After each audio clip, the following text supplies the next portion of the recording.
I remember a comment that I heard in high school.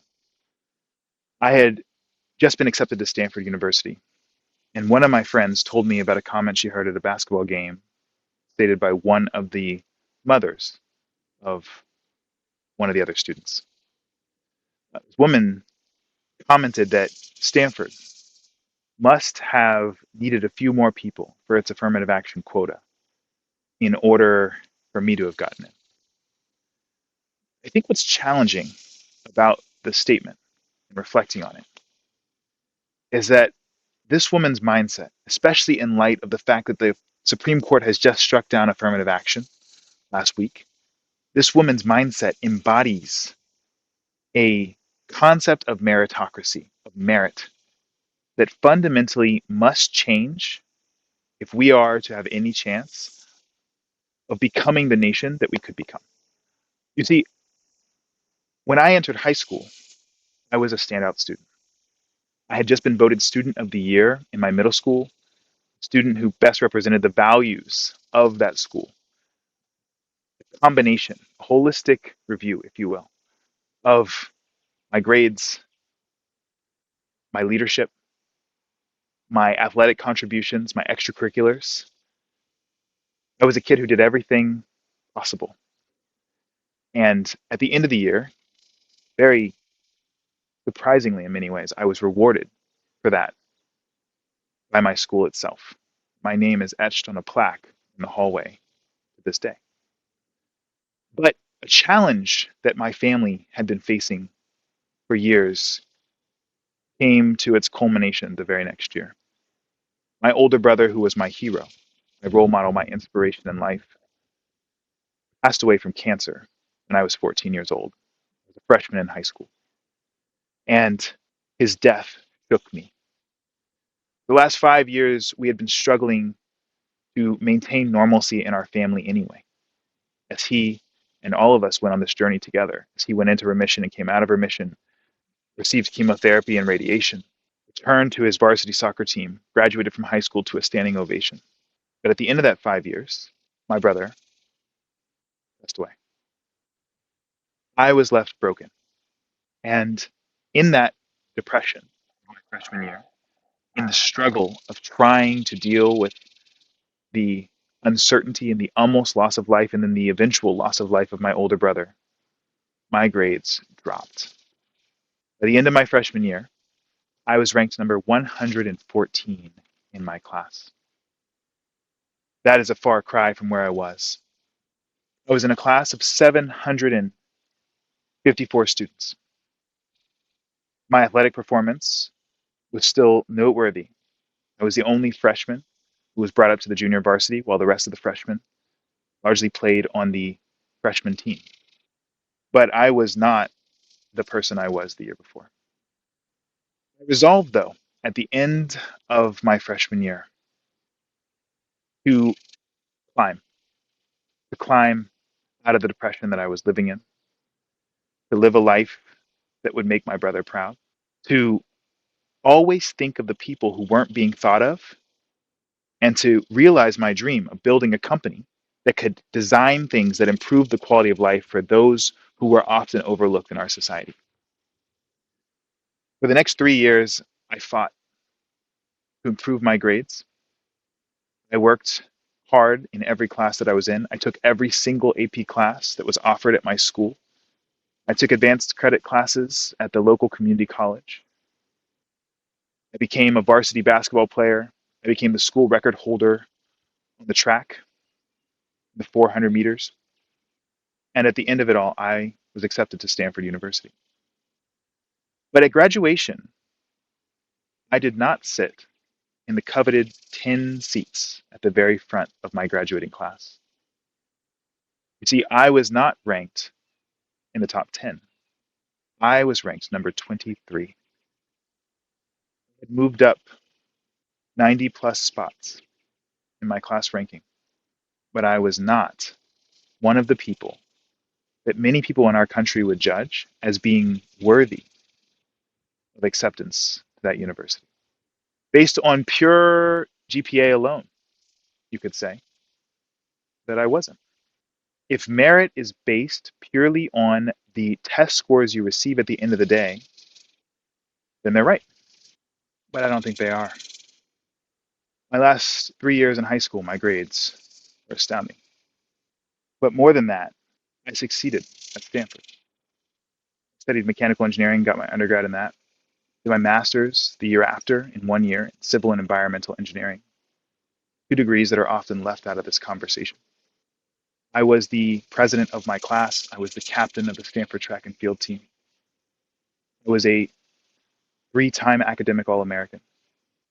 And yet, by some people's concept of merit, I shouldn't have been there in the first place. If you isolate the last 3 years of my education, I'm likely in that top 10 positions. But the fact that I wasn't was enough for this person to believe and to make that statement that I probably hadn't earned it. The Supreme Court, in their ruling to strike down affirmative action, was very focused on this concept of merit, on making America a meritocracy.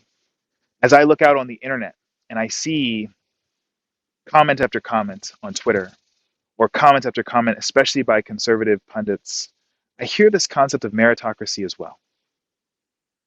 And I think what I'd like you to leave this video with is an understanding of nuance within that.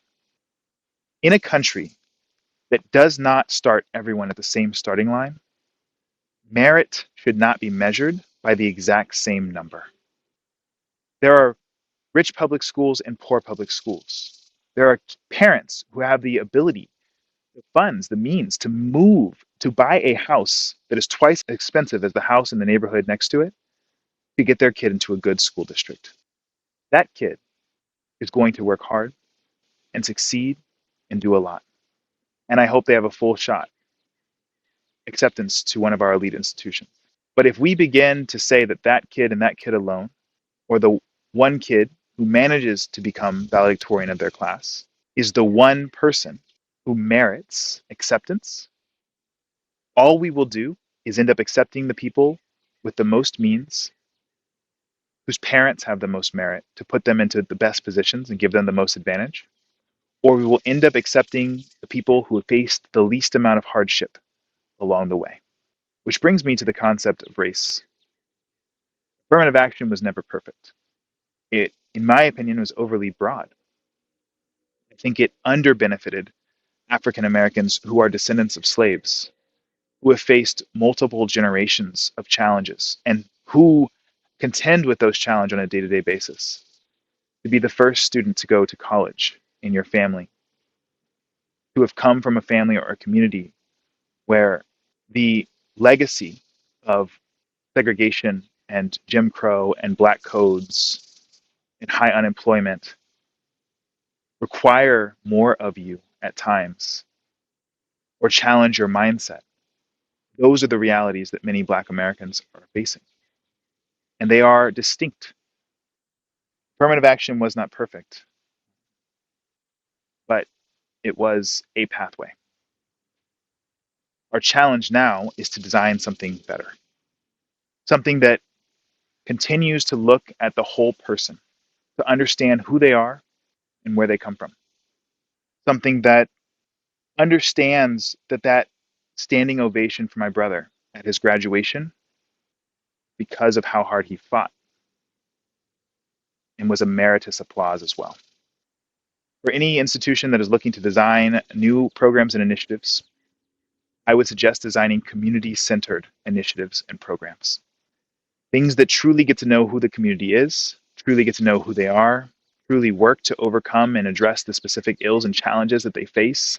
The day-to-day realities for many kids in this country are things that many adults in this country could never imagine. I know because I run a company that works to alleviate multigenerational poverty. We work directly with these youth, directly with these families. We go into project housing and other situations here in this country to work side by side with the people that have been most forgotten. If you want to design new programs and initiatives, and you want help in doing so, please reach out. My company, DC Design, and we would be happy to help.